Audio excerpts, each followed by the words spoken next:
लिबास से नफरत है,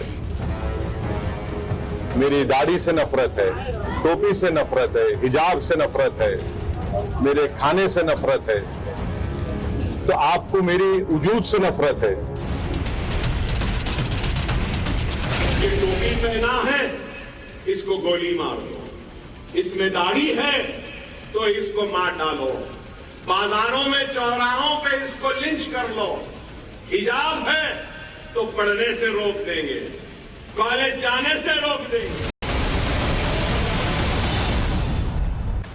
फिर वही दाढ़ी, वही टोपी, वही लिबास, हिजाब, डर, मजहब, वजूद, हूबहू सब वही शब्द बांचे जा रहे हैं, जिससे ओवैसी मार्का राजनीति की पहचान है। शाब्दिक आंच पर जज्बातों को उबालने के लिए विख्यात जूनियर ओवैसी हैदराबाद के पार्टी हेडक्वार्टर में खड़े थे। सियासी बात कर रहे अकबरुद्दीन ओवैसी मोदी सरकार पर प्रहार करते करते ठीक वैसे ही मजहबी हो गए जिसके लिए वो जाने जाते हैं। इनको फिक्र है तो क्या, बस ये टोपी पहना है, इसको गोली मार दो।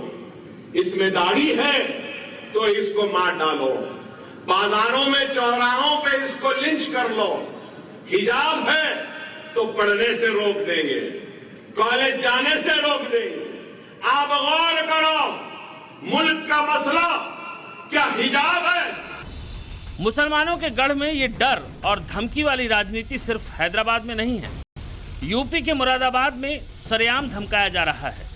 देश के सबसे बड़े सूबे में कौन किसको धमका रहा है, ये हम आपको बताएंगे, मगर उससे पहले जान लीजिए कि चार मीनार के अहाते में मुस्लिम वोट बैंक के स्वयंभू झंडा बरदार मुस्लिम के बीच अपने अंदाज में कैसे डर को आकार दे रहे हैं। अपना किला बचाने के लिए बेहिसाब मशक्कत कर रहे हैदराबादी भाईजान लगातार लोगों से मिल रहे हैं। वोट की खातिर लोगों को मोदी सरकार का कथित भय दिखा रहे हैं। 3 तलाक और सीए के नाम पर महिलाओं से वोट मांग रहे हैं। तमाम से अपील है, 13 मई को मजलिस कोर्ट दीजिए। ट्रिपल तलाक कानून के खिलाफ, CAA कानून के खिलाफ तवज्जो दीजिए। आप लोग देते रहने का इंशाल्लाह तो और जरूरी ताकत के साथ एक वोट का इस्तेमाल करो मेरी बहन। दोनों मोर्चे पर दोनों भाई अपने अपने अंदाज में लगे हुए हैं और जिस तरह की भाषा का इस्तेमाल कर रहे हैं हैदराबाद में खड़े होकर, उससे लोगों के मन में ये सवाल है कि जिस हैदराबाद पर 1984 से ओवैसी खानदान का कब्जा है, वहां डर की राजनीति क्यों? क्या मुसलमानों को भड़काए बगैर ओवैसी को वोट नहीं मिलने वाला है?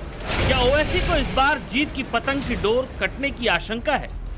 ये सवाल इसीलिए भी क्योंकि इस बार ओवैसी को भगवा चक्रव्यूह में घेरने के लिए बीजेपी ने जबरदस्त प्रयोग किया है। उस डॉक्टर माधवी लता को मैदान में उतारा है जिसका चार मीनार के अहाते में अपना आभा मंडल है।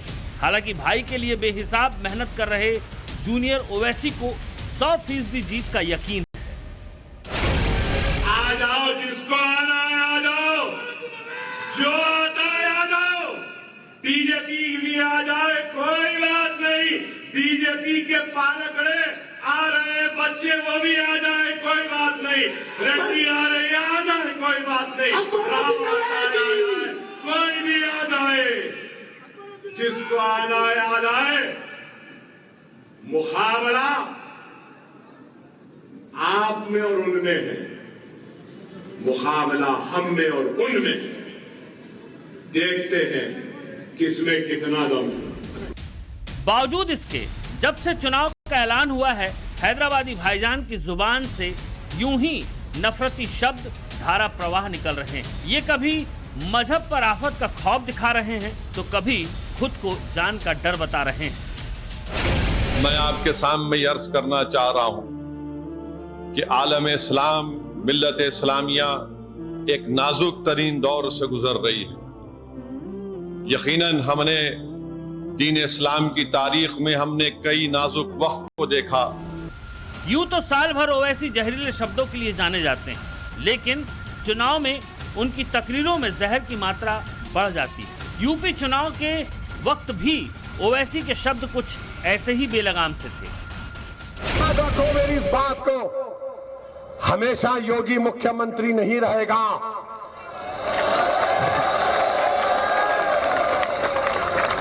हमेशा मोदी प्रधानमंत्री नहीं रहेगा। और हम मुसलमान वक्त के एतबार से खामोश जरूर हैं, मगर याद रखो हम तुम्हारे जुल्म को भूलने वाले नहीं हैं। हम तुम्हारे जुल्म को याद रखेंगे। अल्लाह अपनी ताकत के जरिए तुमको निस्तो नाबूद करेगा इंशाअल्लाह ताला। और हम याद रखेंगे, हालात बदलेंगे जब कौन बचाने आएगा तुमको। तब इस पर ओवैसी ने किश्तों में सफाई दी थी, लेकिन जहर उगलने के बावजूद यूपी में ओवैसी को कुछ ज्यादा फायदा नहीं हुआ। यूपी की कुल 403 विधानसभा सीटों में असदुद्दीन ओवैसी ने 100 से ज्यादा प्रत्याशी उतारे थे। ओवैसी की पार्टी को 1% से भी कम वोट मिले। आजमगढ़ की मुबारकपुर सीट को छोड़कर किसी भी सीट पर उनकी जमानत नहीं बच सकी। यूपी में धमकी वाली सियासत इस बार भी बेहिसाब है। मुसलमानों की सबसे बड़ी आबादी वाले लोकसभा क्षेत्रों में से एक मुरादाबाद में धमकी वाली राजनीति चल रही है। यहाँ से मेरे सामने पुलिस अधिकारी मेरे लोगों को, समाजवादी के लोगों को, कांग्रेस के लोगों को यहाँ से हटाने का काम कर रहे हैं। मैं खेलने से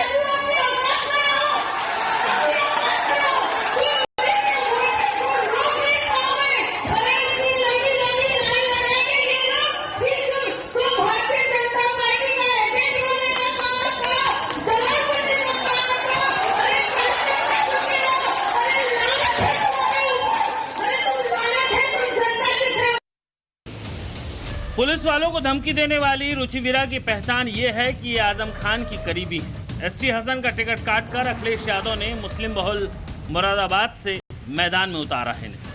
लेकिन बड़ी उम्मीद से साइकिल पर सवार होकर वोट मांग रही रुचिवीरा अपनों से ही घिरी। मसलन रुचिवीरा के खिलाफ मौजूदा सांसद एसटी हसन ने बगावत कर दी है। जिस रैली में खड़े होकर रुचिवीरा के शब्द तल्ख हुए जा रहे थे, उसमें समाजवादी पार्टी के प्रमुख अखिलेश यादव को भी आना था, लेकिन अचानक ही अखिलेश का मुरादाबाद दौरा कैंसिल हो गया। एसटी हसन ने पहले से ही रुचिवीरा से दूरी बना ली है। वो बार बार दोहरा रहे हैं कि रुचिवीरा के लिए वोट नहीं मांगेंगे। मैं अखिलेश जी के सम्मान में जा सकता हूँ, प्रचार में नहीं आऊंगा। जनता को सब मालूम है, क्योंकि जनता खुद दुखी है। अगर मैं प्रचार में खड़ा हो जाता हूं तो वो सारी जनता मेरे खिलाफ हो जाएगी, जो मेरी वजह से दुखी है, जो मेरी वजह से आज कंफ्यूज है। क्या करें। रुचिवीरा को एसटी हसन का साथ क्यों जरूरी है वो समझिए जरा। रिपोर्ट के मुताबिक मुरादाबाद में 19 लाख वोटर हैं। इनमें सबसे ज्यादा 8,80,000 मुस्लिम वोटर हैं। बाकी हिंदुओं में 1,80,000 जाटो, राजपूत और सैनी 1.5 लाख, वैश्य 74,000, ब्राह्मण 45,000 और बाकी करीब 1.25 लाख। मुरादाबाद में अब तक 17 बार लोकसभा का चुनाव हुआ है। 17 चुनावों में से 11 बार मुस्लिम प्रत्याशियों ने जीत दर्ज की है। 1977 के बाद से 2014 तक मात्र 2 हिंदू प्रत्याशियों ने सांसद तक का सफर तय किया है। 2014 में समाजवादी नेता को परास्त करने वाले कुंवर सर्वेश सिंह को फिर से भगवा पार्टी ने टिकट दिया है, तो अखिलेश ने इस बार हिंदू कैंडिडेट उतारा है। लेकिन साइकिल पर सवार रुचिवीरा को अपने ही साथ नहीं दे रहे। बीजेपी से जंग जबरदस्त है, लिहाजा बौखलाहट शब्दों में परिलक्षित हो रही है। चुनाव बिल्कुल एक तरफा है।